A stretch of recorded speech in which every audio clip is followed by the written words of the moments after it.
I didn't cry when I first saw the envelope. It was lying on the kitchen table, next to the fruit bowl I rarely touched anymore. White, simple, my name written across the front in handwriting I would recognize anywhere. Mom. I stood there holding my coffee mug, staring at it. The coffee had already gone cold, but I didn't notice. The house felt still in a way that didn't feel normal. Not peaceful, just empty. Her bedroom door was open. Her car wasn't in the driveway, and something inside me already understood. I picked up the envelope slowly. My fingers brushed over the paper, tracing the ink like I could feel her presence through it. I told myself not to assume anything, not to let my thoughts run ahead.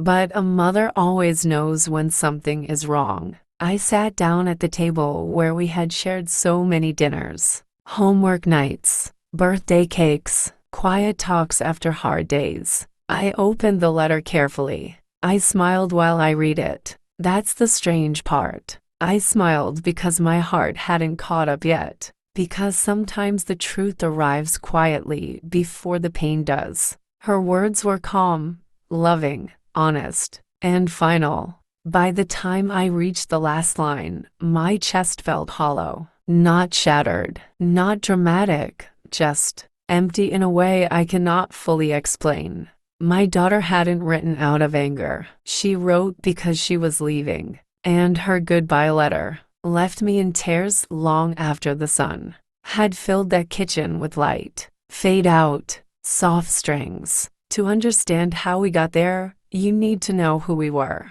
The kind of life we lived. The kind of mother I believed I was. Because stories like this don't begin with goodbye letters. They begin years earlier, in ordinary moments that seem harmless at the time. My name is Lavra. I'm 56 years old, and I've lived most of my life in the same small town in Ohio. It's the kind of place where people wave when they pass you on the street, where autumn leaves cover every sidewalk, and where everyone knows roughly everyone else's story. I never imagined mine would unfold like this. I became a mother in my late 20s. I wasn't particularly prepared. I didn't have a guidebook or special wisdom. I just had love and a quiet determination to do better than my own mother had done. My childhood wasn't unhappy, but it wasn't warm either. My parents believed in discipline and independence. Hugs were rare. Conversations about feelings were even rarer. So, when my daughter Emily was born, I promised myself something simple. She would never question whether she was loved. Scene Q. Hospital memory, soft white lighting. I remember the hospital room clearly, the steady beeping of machines, the pale blue blanket wrapped around her. When they placed her in my arms, she opened her eyes briefly, like she was already studying the world. I whispered, "I've got you," and I meant it with everything in me. Her father, Daniel, stood beside us smiling nervously. He was kind, steady, and hardworking. The kind of man who fixed things around the house without being asked and believed providing stability was the same thing as showing affection. We weren't perfect partners, but we respected each other. And in those early years, that felt like enough. Emily grew up in a modest house filled with ordinary routines. Saturday morning pancakes, evening cartoons, laundry folding while music played in the background. She was a gentle child, curious but cautious. She didn't rush into rooms. She entered quietly, observing before speaking. When she laughed, it filled the space completely. When she was quiet, you could feel it just as strongly. I stayed home with her during her early school years. Not because we were wealthy, we weren't, but because I believed presence mattered. I packed lunches, volunteered in classrooms, sat in cold bleachers at school events. I tried to show up, and I did, but I also carried expectations I didn't recognize at the time. Emily did well in school. Teachers praised her focus and kindness. I felt proud, deeply proud, and I let that pride guide my words more than I realized. "You're my smart girl," I tell her. "You can do anything if you try hard enough." Those sound like loving words, and they were. But over time, I began measuring her effort more than her feelings. When she brought home a B instead of an A, I asked what happened. When she felt nervous, I encouraged her to push through instead of slowing down. I thought I was preparing her for the world. I didn't notice the quiet pressure building behind her polite smiles. Our family dinners were steady rituals. Plates passed around. Daniel talking about work. Emily sharing small stories about friends or projects. Looking back, I remember moments when she hesitated before speaking, like she was deciding how much to reveal. One evening she said softly, "Sometimes school feels overwhelming." I replied quickly, "That's normal. It means you're growing." I meant to comfort her, but I didn't ask deeper questions. I didn't pause long enough to listen beyond the surface. As she became a teenager, the distance that naturally comes with growing up appeared. Closed doors, headphones, more time with friends. Nothing unusual. I tried to stay involved, checking homework, asking about plans, setting curfews. But somewhere in those years, my care became guidance, and my guidance sometimes became control. I wanted her safe, successful, focused. She rarely argued. She simply nodded. That calm acceptance reassured me, when maybe it should have made me curious, because silence can hide many things. Daniel and I separated when Emily was 16. It wasn't explosive. No shouting. Just to people admitting they had grown apart. He moved to another state for work. Phone calls became occasional. Emily handled it quietly, maturely. Too maturely. One night I knocked on her door. "You doing okay?" I asked.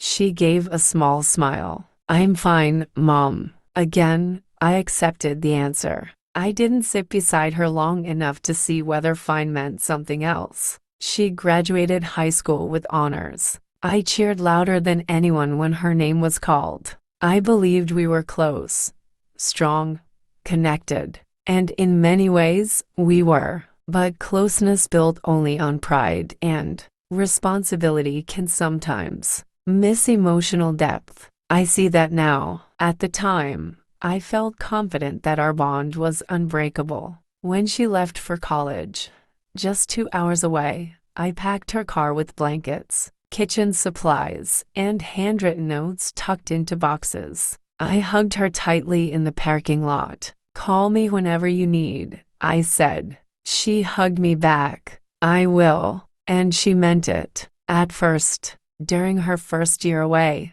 we spoke often. Long conversations, stories about roommates, classes, small struggles. But life moved forward, as it always does. Calls shortened. Messages replaced talks. Weeks slipped by faster. I began calling more frequently, asking more questions, offering more advice. I believed I was staying connected. I didn't realize I might have been holding too tightly. And sometimes, when someone feels held too tightly, they start looking for space. Comma. Those were the years before the tension truly surfaced, before misunderstandings grew roots, before the letter that would one day sit on my kitchen table. Because nothing truly breaks all at once. It bends first, quietly, slowly, in ways that are easy to miss. Emily's college years passed faster than I expected. One moment I was helping her choose dorm bedding, and the next, I was sitting in the audience watching her walk across a stage in a graduation gown. I felt proud beyond words. After the ceremony, I held her face in my hands and said, "You did it. I always knew you would." She smiled. "I couldn't have done it without you." At the time, I carried those words with deep comfort. They felt like confirmation that everything I had done as a mother was right. Balanced, loving, supportive. But I understand now that love and understanding are not always the same thing. She accepted a job in marketing in a nearby city, close enough to visit, far enough to have her own life. I helped her unpack dishes, hang curtains, organize shelves. I noticed how confidently she moved through the apartment, making decisions quickly, arranging things to her taste. It filled me with pride. And something else I didn't admit to myself then, a quiet sense of being left behind. Before I drove home, I stood near the doorway and said, "Don't forget to call, just so I know you're okay." She nodded warmly. "I will, Mom." And again, she meant it. At first, we spoke often. She told me about coworkers, long hours, new responsibilities, adult routines forming around her. But gradually, the rhythm changed. Calls became weekly, then sometimes every other week. Messages replaced conversations. I told myself this was natural, healthy even. Still, I felt the absence. One evening, after 3 missed calls, I finally reached her. "Everything all right?" I asked. She sounded tired. "Yes, just busy with work." I laughed softly. "Well, don't forget your mother exists." She chuckled politely, but something in the silence that followed lingered longer than usual.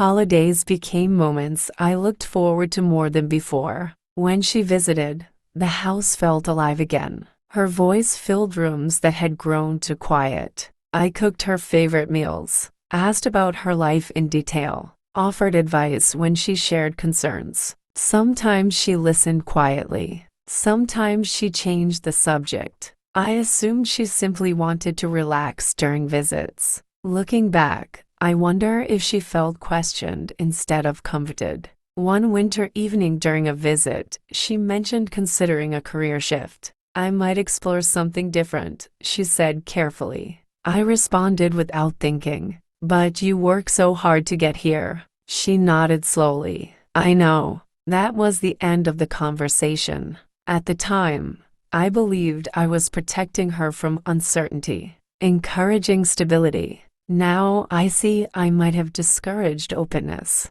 Tension rarely arrives dramatically. It comes through small exchanges. One night on the phone I said, "You sound distant lately." She paused. "I'm just adjusting to things." I pushed gently. "You used to tell me everything." Her reply was calm. "I'm still figuring some things out on my own." Nothing harsh was spoken. No anger surfaced, but something shifted.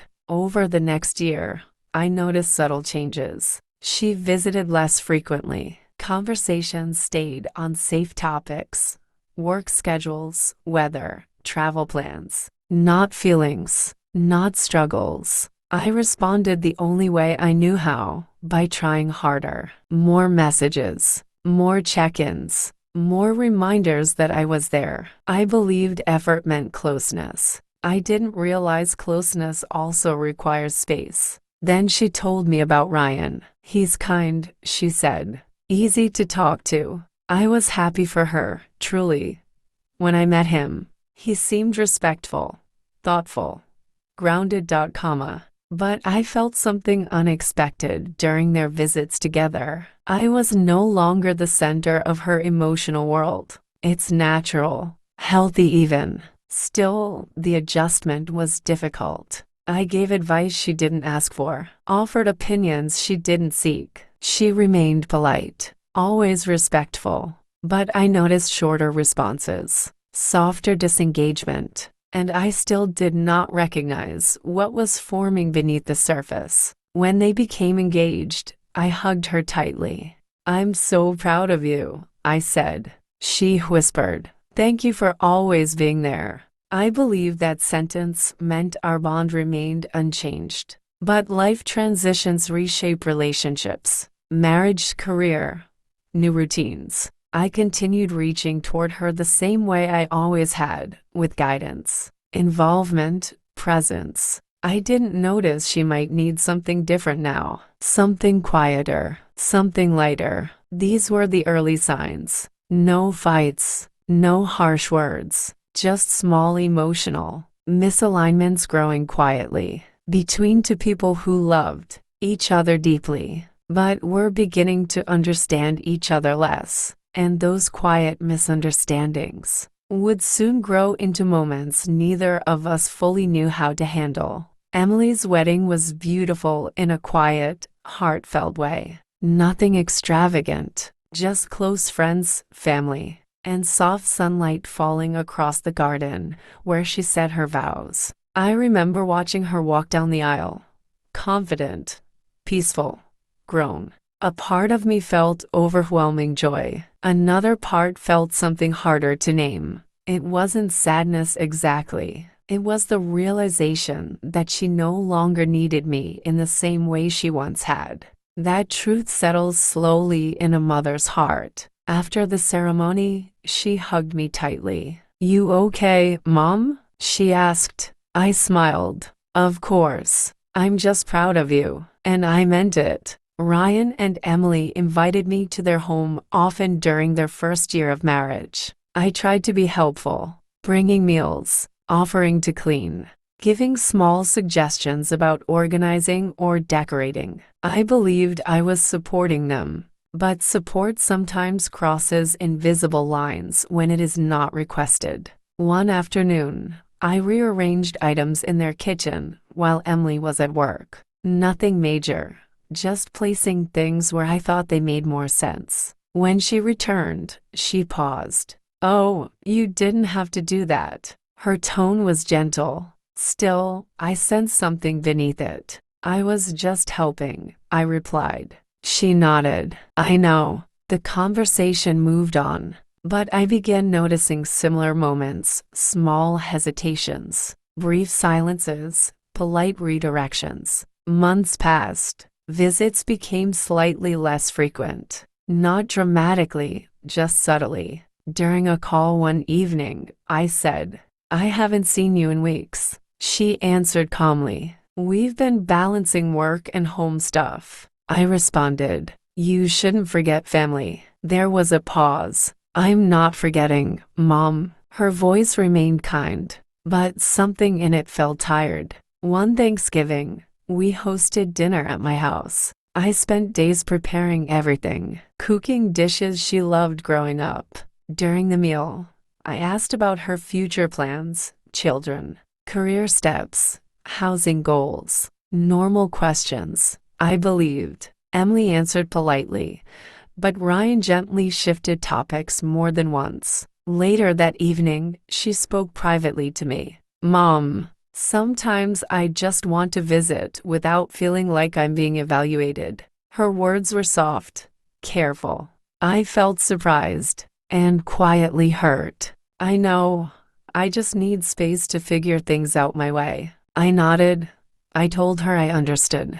But inside, I struggled because I had always equated involvement with love, and reducing involvement felt like withdrawing love. Over the following year, I tried to adjust. I truly did. I called less often, gave fewer suggestions, but uncertainty replaced my confidence. Was I distant now? Was I still supportive? Sometimes I slipped back into old habits, offering advice, asking detailed questions, not realizing how easily patterns return. Emily remained patient, respectful, yet I sensed her creating emotional boundaries, not walls, just distance. And distance, even healthy distance, can feel painful when you don't fully understand it. One birthday dinner stands out in my memory. We sat across from each other at a restaurant.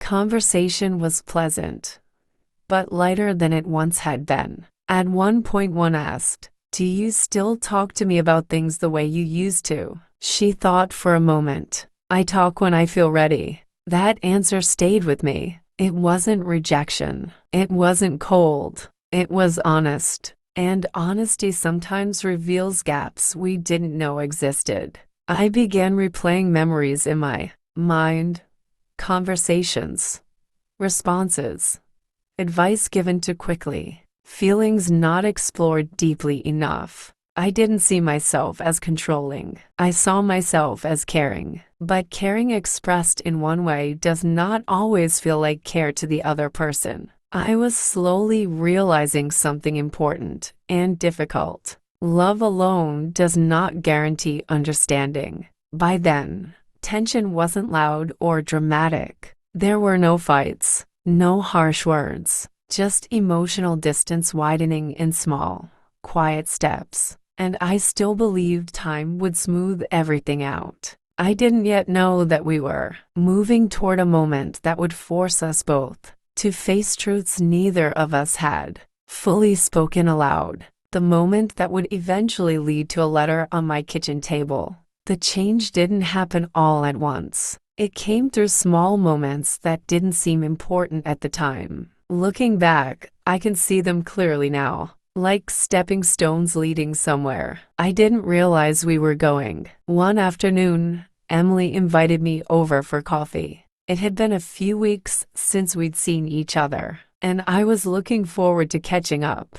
I brought a homemade pie, the same one she loved growing up. We sat in her living room, sunlight coming through the window. Everything felt warm and familiar. But there was a seriousness in her posture I hadn't seen before. After some small talk, she folded her hands and said softly, "Mom, can we talk about something?" I nodded. Of course. She paused, choosing her words carefully. "Sometimes I feel like I can't just be myself around you." I didn't react right away. I wasn't angry, just surprised. "What do you mean?" I asked. She spoke gently, never raising her voice. "I feel like I'm always trying to meet expectations or avoid disappointing you." Those words landed quietly, but heavily. I told her, "I've only ever wanted the best for you." She reached across the table.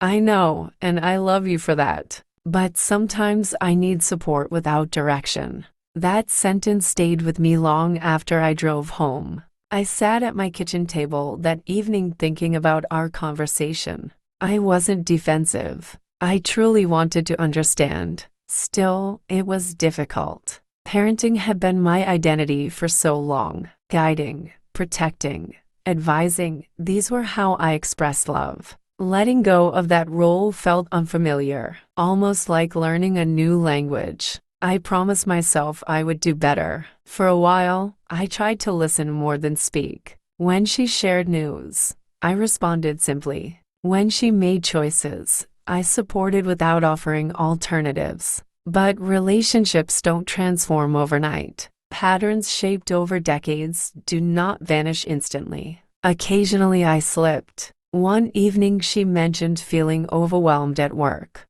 I responded with suggestions. Updating her resume, exploring other companies. She grew quiet. "I wasn't asking for solutions," she said softly. "I just needed to share." I apologized immediately, but I began realizing something painful. Even good intentions can create distance when they don't match what the other person needs. Months passed. Communication grew calmer, but also lighter, less personal. Less vulnerable. We talked about schedules, travel, everyday life, rarely feelings. I sensed something missing, though I couldn't define it. Then one weekend she canceled a visit we had planned. "Work's been heavy," she explained. I understood, truly, but I also felt the absence deeply. That evening I looked around my quiet house and noticed how much of my identity was tied to being needed. Without that, I felt uncertain. The next holiday season carried a different tone, pleasant, respectful, but less intimate. At one point, while decorating cookies together, I said gently, "I miss how close we used to be." Emily paused, frosting knife in hand. "We're still close," she said, "just in a different way." Her answer was honest, loving. Still, I realized something important. Closeness changes shape as people grow, and holding on to an old version too tightly can strain the present one. Not long after, Emily and Ryan began discussing relocating for his job, opportunity in another state. When she told me, I smiled and congratulated her. Inside, I felt the ground shift. The thought of her being farther away stirred emotions I hadn't fully processed.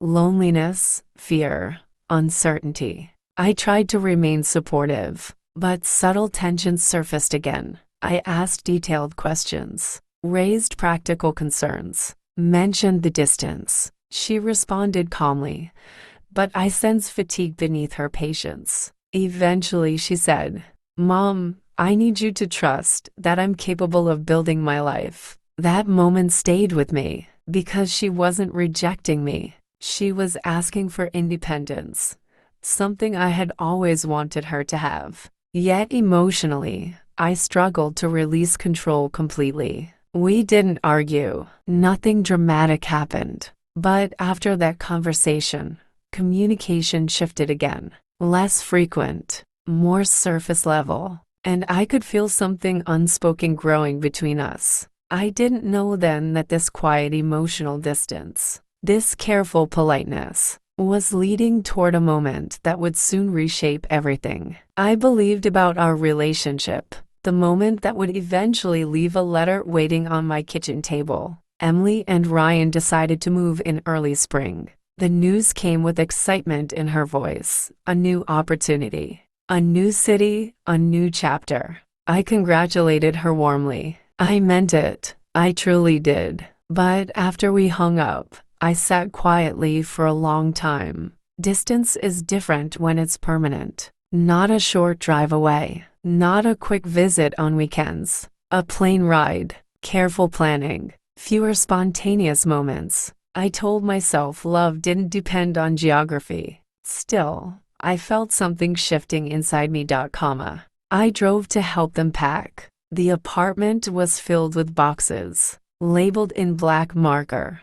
Kitchen, books, office. Emily moved efficiently through the space, organizing, sorting, letting go of items she no longer needed. I watched her with mixed feelings, pride in her independence, and a quiet ache I kept to myself. At one point, one asked, "Are you sure this is what you want?" She paused, then answered gently, "Yes, it's the right step for us." I nodded, but I repeated practical concerns later: distance, job stability, housing costs. Not harshly, just carefully. Eventually, she said softly, "Mom, I need encouragement more than caution right now." That moment stayed with me. I realized my worries, even when spoken calmly, carried emotional weight she didn't need. The morning they left, we hugged for a long time. "Call when you arrive," I said. "I will." Her voice was warm, but emotional. Mine was steady, though my chest felt tight. I waved as their car disappeared down the street. The silence afterward felt larger than usual. At first, we stayed connected. Video calls, messages, updates about the new city, stories about adjusting. But life filled quickly for her, new routines, new responsibilities, new social circles. Time passed between conversations more easily. I tried not to show how much I missed her. I didn't want guilt to shape our relationship. Still, sometimes I reached out more often than necessary, asking how things were, offering suggestions about settling in. She remained kind, yet I sensed emotional distance growing again. One evening during a call, I said quietly, "I feel like I don't hear about your life the way I used to." She paused for several seconds, then answered honestly, "I'm learning to manage things on my own, not because I don't love you, but because I need to." There was no anger in her tone, only clarity. That clarity was hard to accept, not because it was wrong, but because it required me to redefine my role in her life. Months later, she visited alone for a weekend. We spent time together, shopping, cooking, watching movies. But something felt different beneath the surface. Conversation was warm yet careful. At one point, one asked, "Is everything okay between us?" She looked at me thoughtfully. Yes, but I think we're both still adjusting. I nodded. Neither of us pushed deeper into that moment. After she returned home, communication grew lighter again. Friendly, respectful. But I sensed hesitation from her, like she was carrying thoughts she hadn't yet spoken aloud. Then 1 week passed without a call. Then another. I sent a message checking in. She replied kindly, apologizing for being busy. Nothing unusual, nothing dramatic. Yet a quiet unease settled in me. A few weeks later, I tried calling in the evening. No answer. I waited, called again the next day. Still no answer. I told myself not to worry. Then a short message arrived. I've been doing a lot of thinking. I'll write soon. Those words stayed with me. They weren't alarming, but they carried weight. Days passed quietly. No calls, no messages. Just waiting. Until one morning, I walked into my kitchen and saw a white envelope resting on the table. My name written across it in handwriting I knew by heart. And in that moment, I understood something inside me had been preparing for what I was about to read. The envelope felt lighter than I expected. I stood by the table for a moment before sitting down. My coffee cooled beside me, untouched. The clock ticked steadily, filling the silence in a way that made everything feel heavier. I opened the letter slowly, careful not to tear the paper. Inside was a single page, folded neatly. I recognized the handwriting immediately, and I began to read. Mom, if you're reading this, it means I couldn't find the right way to say these things out loud. Not because I don't love you, but because I do. And I didn't want my words to hurt you in the moment. You have been my safety my whole life. You showed up for school events, stayed up when I was sick, and worked harder than I ever understood as a child. I carry your love with me every day. That has never changed. But I need to tell you something honestly. For many years, I've struggled to feel fully myself around you. I tried to meet expectations, follow guidance, and make choices that would make you proud. And I know none of that came from pressure you intended to place on me. It came from love. Still, I lost pieces of my voice along the way. I'm learning now who I am, what I want, what I believe, and how I want to live. That learning requires space, emotional space, time to grow without feeling evaluated or guided at every step. This is not goodbye forever. This is goodbye to the version of our relationship that I can no longer carry. I need distance for a while, fewer calls, fewer expectations.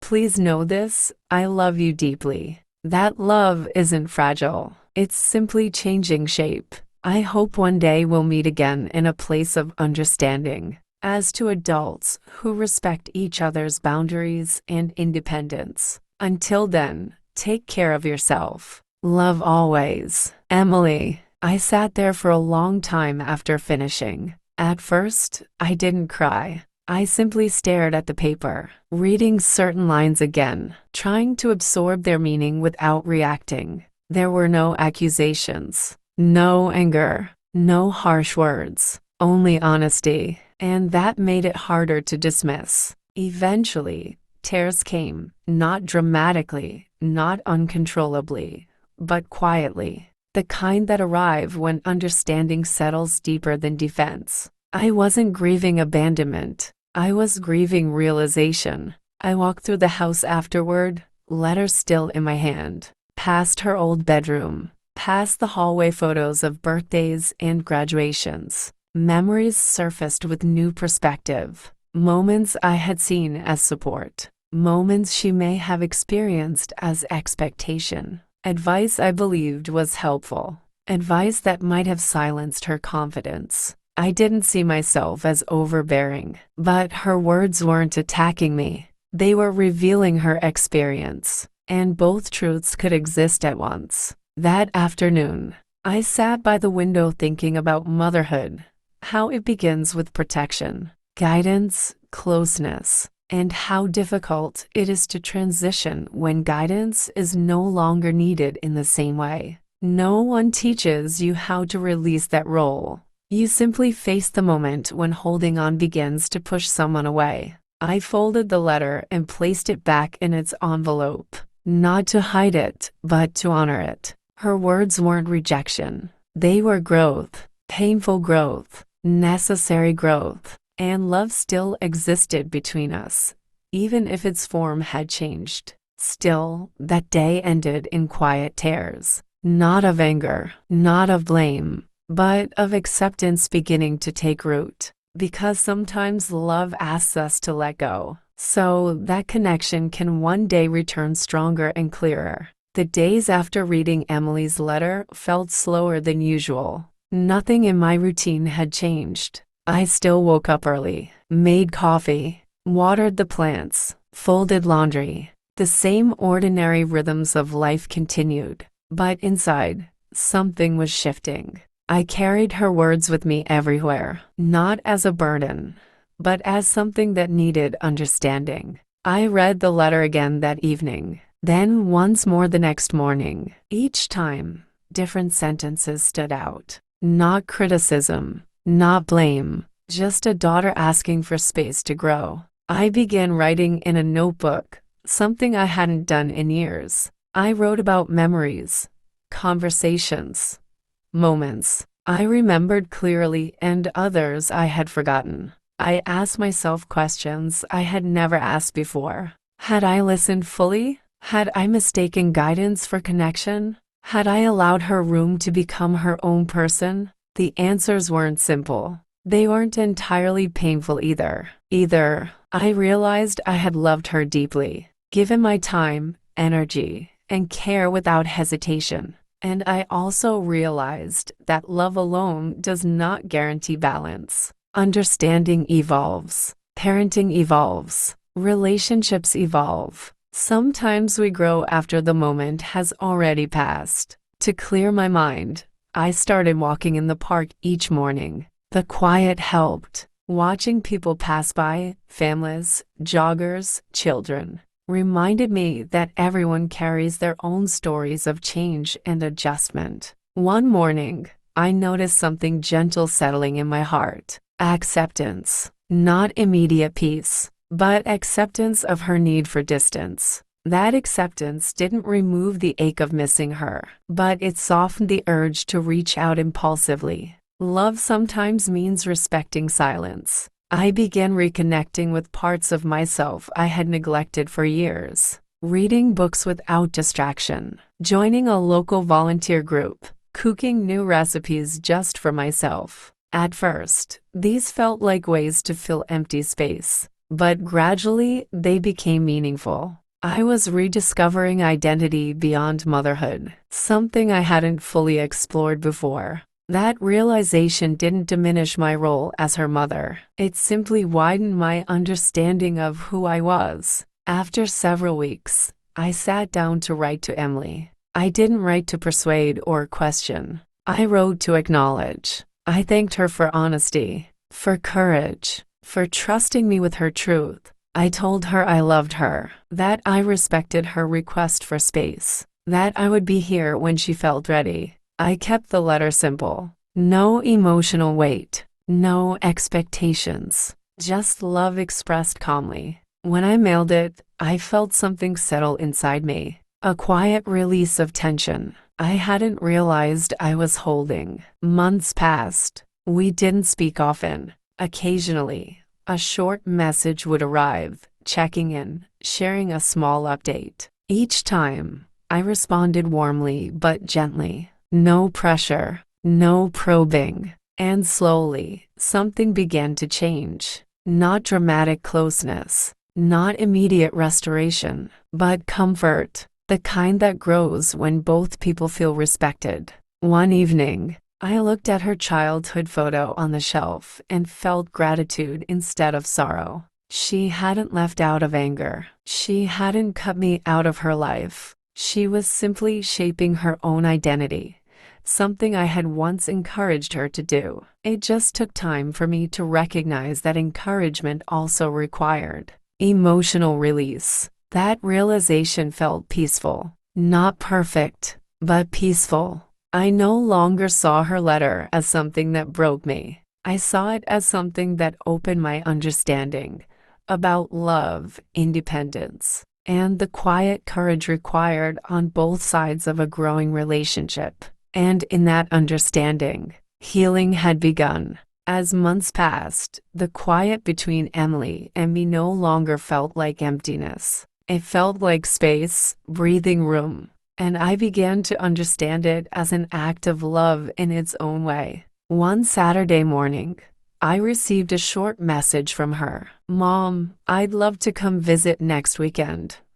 Just us." My chest tightened, a mixture of nervousness, hope, and relief. I spent the next few days preparing, but differently this time. Not planning, not correcting, not advising, just creating a calm, welcoming space for her. When she arrived, she smiled warmly. No awkwardness, no over-explanation, just her presence. We sat together on the couch, coffee mugs in hand. The first minutes were quiet, comfortable, a silence that wasn't heavy. Then she spoke, softly. "I miss this, just sitting with you." I nodded. "I missed you too." And in that simple exchange, I realized something important. Connection doesn't always require words, guidance, or shared tasks. Sometimes it only requires being present, fully, patiently, without expectation.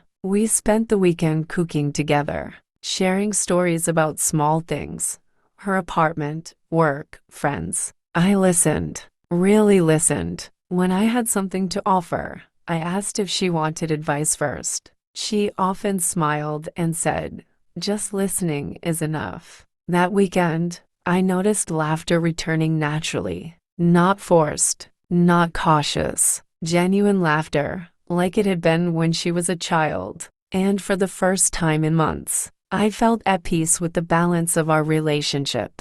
Before she left, she hugged me tightly. "Thanks for giving me space, and for still being here. Always," I whispered. That hug wasn't just comfort, it was understanding. Growth, a new chapter, not just for her, but for me as well. Because sometimes love requires patience. Sometimes it requires humility. And sometimes it requires quiet waiting. After Emily's visit, the house felt quieter, but differently this time. Not empty, not aching, just calm. I began noticing small things I had forgotten to see in myself, moments of joy, hobbies I had set aside, simple pleasures I'd neglected while focusing so much on being the perfect mother. I started writing again, not letters to her this time, but journal entries for myself. Each page became a mirror, reflecting both the love I had given and the parts I had overlooked in my own life. I wrote about her childhood, her first day at school, the way she clutched my hand during thunderstorms, the mornings we baked pancakes together. I wrote about her teenage years, the quiet silences, the polite nods when I offered guidance. And I wrote about the mistakes, the times I pushed, worried, or overreached without realizing it. I realized that parenting doesn't end when children leave home. It evolves. It's not about holding them close. It's about holding them lightly, supporting them, trusting them, letting them find their own path, even when it's difficult for the heart to let go. Each walk, each reflection, reminded me that I was still capable of growth, still capable of learning, listening, and letting love change its shape. I began reconnecting with my own community, something I had neglected for years. I volunteered at a local library, helping teens with homework. I joined a small book club. I took weekend trips to the countryside, wandering alone with no agenda but to notice the world around me. These moments reminded me that my life was still full of purpose, beyond motherhood, beyond advice, beyond worry. And slowly, I realized something profound. Emily's letter was not a rejection. It was a gift that asked me to trust her independence, to trust that our love could survive space and time. I also learned something about myself, that love is not static. It grows, shifts, and adapts. It isn't always loud or demonstrative. Sometimes it's quiet. Sometimes it's invisible to the eye, but felt deeply in the heart. I spent long evenings reflecting on how I could express care without pressure, support without intrusion, and presence without expectation. And in those reflections, I felt a weight lift from my shoulders. I organized old family albums and letters, including some of Emily's notes from childhood. Smiling at the memories, I realized that love had always been our foundation, even when it felt complicated or difficult. Her growth, her choices, her need for space, all of it was part of life, not a failure of love. And I, too, was still growing. By the end of that season, I felt more at peace. Not perfect, not fully resolved, but calmer, stronger, grateful for the lessons her letter had taught me. And I knew that when she returned, whenever that would be, we could meet again, fully honest, fully present, and fully loving. A few months after our first visit post-letter, Emily sent another message. "Mom, I'll be in town next week. Can we spend a day together?" I felt a mixture of anticipation and calm this time. The ache of worry had softened. I knew that her reaching out meant she wanted connection, not obligation. When she arrived, the first hug was long and quiet. Neither of us spoke at first. We just held on to each other, feeling the familiarity and the growth all at once. We spent the day in small, ordinary ways, cooking a meal together, putting on music, chatting about books she was reading and places she had seen. For the first time, I noticed how naturally our conversations flowed without guidance, without expectation. I asked fewer questions. I offered advice only when asked, and she smiled more freely than I had seen in years. Later, we sat on the porch with cups of tea. I said softly, "I've been learning a lot since your letter." She looked at me curiously. "Really? Like what?" "About patience. About letting go. About loving without needing control."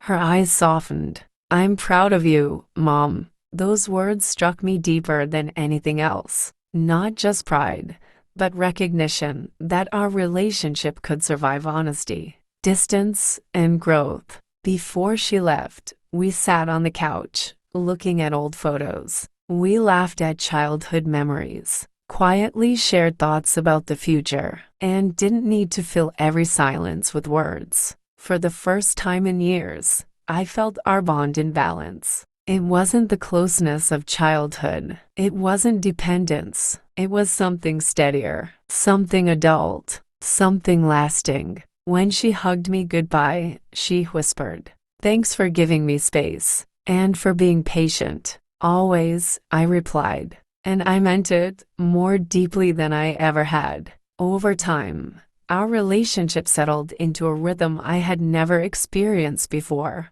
Not the closeness of childhood dependence, not the tentative politeness of distance, but something steadier, a balance that felt like respect, trust, and genuine love. Emily and I spoke regularly now, but differently. Not daily check-ins, not endless questions, just honest, meaningful exchanges about life, feelings, and shared memories. We laughed freely. We cried quietly when needed. We sometimes sat in silence, and it didn't feel uncomfortable. It felt safe. During one of her visits, we walked through the park together. She stopped to watch a group of children playing. I watched her, noticing how fully she had grown into her own person, confident, independent, and kind.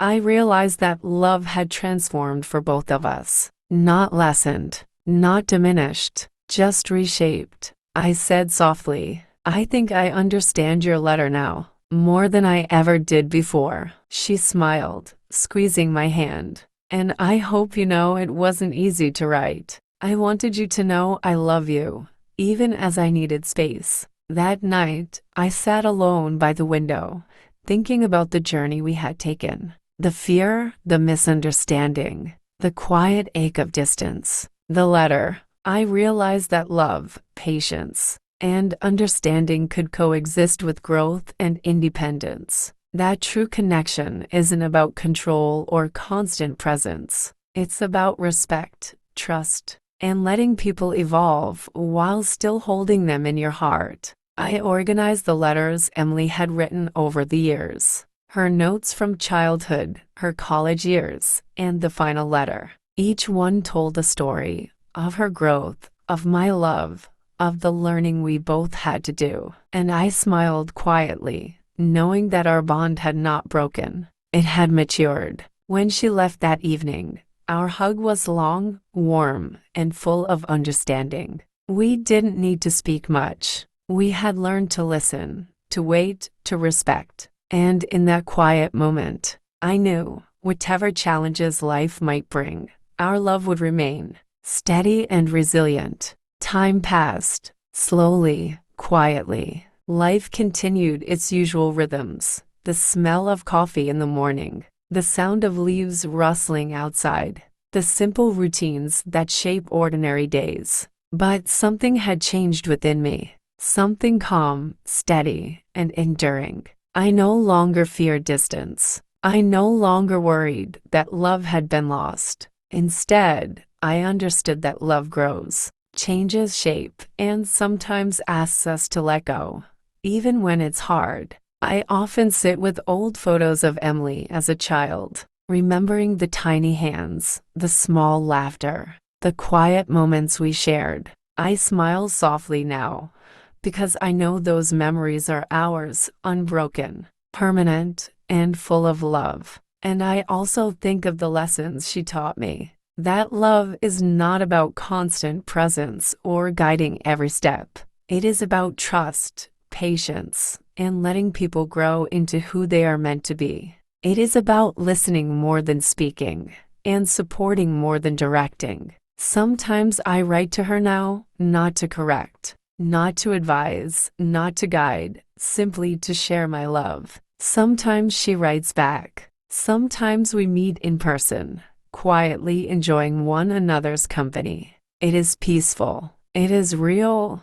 It is enough. I've learned that a letter, even a goodbye letter, doesn't have to mean the end. It can be a beginning, a bridge toward understanding, growth, and a deeper connection. I've learned that relationships, like life itself, are not about holding on tightly, but about holding gently, fully, and with respect. And I've learned that letting go doesn't diminish love. It strengthens it, because love, true love, survives space, time, and change. It endures, it grows, it transforms, and in the end, it always finds its way home.